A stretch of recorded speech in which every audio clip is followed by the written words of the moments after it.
Hello friends, welcome to JK Samayal. இந்த வீடியோல நாம முள்ளங்கி கீரை பொரியல் எப்படி செய்யலாம்ன்றத பார்க்கலாம். அதற்கு என்னென்ன தேவையான பொருட்களையும் இப்ப பார்த்தறலாம். இதற்கு நான் முள்ளங்கி கீரை ஒரு கட்டை எடுத்து பொடியா கட் பண்ணி வச்சிருக்கேன். ஆயில் 3 ஸ்பூன், வரமிளகாய் 4, 3 பல்லு பூண்டு, அரை மூடி தேங்காய் சின்னதா கட் பண்ணி வச்சிருக்கேன். ஏனா நம்ம மிக்ஸில போட்டு துருவி எடுக்க போறோம். அதுக்காக சின்னதா கட் பண்ணி வச்சிருக்கேன். 2 வெங்காயம், சால்ட் தேவைக்கேற்ப. மிக்ஸி ஜாரில் நம்ம எடுத்து வச்சிருக்க வரமிளகாய், பூண்டு, தேங்காய் மூணுத்தையும் போட்டு துருவி எடுத்துக்கலாம்.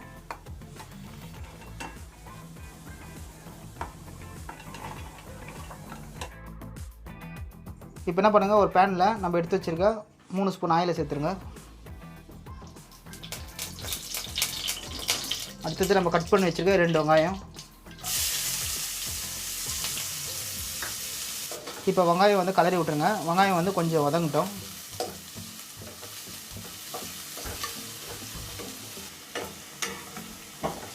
வெங்காயம் வந்து ரொம்ப வதங்கணும்னு இல்லை, லைட்டாக வதங்கினாலே போதும். அதாவது ஒரு கண்ணாடி பதம் அளவுக்கு வதங்கினாலே போதும்.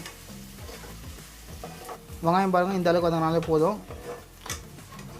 அடுத்தது நம்ம என்ன பண்ணலாம், நம்ம மிக்ஸி ஜாரில் போட்டு துருவி வச்சுருக்க தேங்காய், வரமிளகாய், பூண்டு தண்ணி ஊற்றாமல் துருவி வச்சுருக்கோம். அந்த துருவிலையை இப்போ சேர்த்துடலாம். போட்டு கலரி விடுங்க. இப்போ தேங்காய், பூண்டு இதில் இருக்கிற பச்சை வாசனை போகிற வரைக்கும் கலரி விட்டுருங்க. ஒரு 2 நிமிஷம் வரைக்கும் அப்படி கலரி விட்டு இருந்தாலே போதும். இதில் இருக்கிற பச்சை வாசனைலாம் போயிடும். அடுத்தது என்ன பண்ணலாம், நம்ம முள்ளங்கி கீரையை ஒரு கட்டு முள்ளங்கி கீரையை வந்து பொடியாக கட் பண்ணி வச்சுருக்கோம். அந்த முள்ளங்கி கீரையை வந்து அப்படியே இதில் சேர்த்துருங்க. எதுவுமே வேக வைக்காம தான் சேர்க்குறோம். இப்போ வந்து நம்ம இதிலே தான் நம்ம கீரையை வேக வைக்க போகிறோம். கீரையை சேர்த்து நல்லா கலரி விடுங்க. கலரி விட்டுட்டு ஒரு அரை ஸ்பூன் சால்ட் சேர்த்துருங்க. சால்ட் சேர்த்துட்டு ஒரு முறை கலரி விடுங்க. அடுத்து என்ன பண்ணலாம், கீரை வேகிறதுக்கு நம்ம தண்ணி கொஞ்சம் சேர்க்கணும். தண்ணி வந்து நம்ம கொஞ்சமாக தான் சேர்க்க போகிறோம். பாருங்கள், நம்ம கீரையிலே வந்து எவ்வளோ தண்ணி வருது பாருங்கள். நம்ம என்ன பண்ணலாம், இந்த சின்ன டம்ளரில் ஒரு அரை டம்ளர் தண்ணியை மட்டும் சேர்த்துக்கினா போதும். சேர்த்துட்டு இப்போ நல்லா கலரி விடுங்க. கீரையை மூடி போட்டு வச்சிடலாம். ஒரு 10 நிமிஷம் வரைக்கும் கீரை வேகட்டும். இந்த கீரை வந்து பித்தத்துக்கு, கால் பித்த வெடிப்புக்கு இதெல்லாம் ஒரு சிறந்த மருந்தாக இருக்கும். இப்போ 10 நிமிஷமாக கீரை வெந்துட்டுருக்கும்.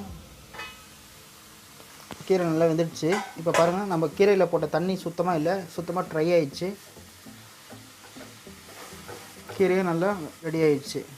அவ்வளோதாங்க, நம்மளோட முள்ளங்கி கீரை பொரியல் ரெடி ஆகிடுச்சு. ரொம்ப ஈஸியாக செஞ்சிடலாம். இந்த வீடியோ பிடிச்சிருந்தா இந்த வீடியோ லைக் பண்ணுங்கள், ஷேர் பண்ணுங்கள். நம்ம ஜேகே சமையல் சேனலை இதுவரைக்கும் நீங்கள் சப்ஸ்கிரைப் பண்ணலன்னா மறக்காமல் சப்ஸ்கிரைப் பண்ணிவிட்டு கூடவே ஒரு பெல் பட்டனையும் ப்ரெஸ் பண்ணிங்கன்னா நம்மளோட ஒவ்வொரு அப்டேட்டும் நீங்கள் மிஸ் பண்ணாமல் பார்க்கலாம். மீண்டும் அடுத்த ஒரு வீடியோவில் சந்திப்போம். தேங்க்ஸ் ஃபார் வாட்சிங்.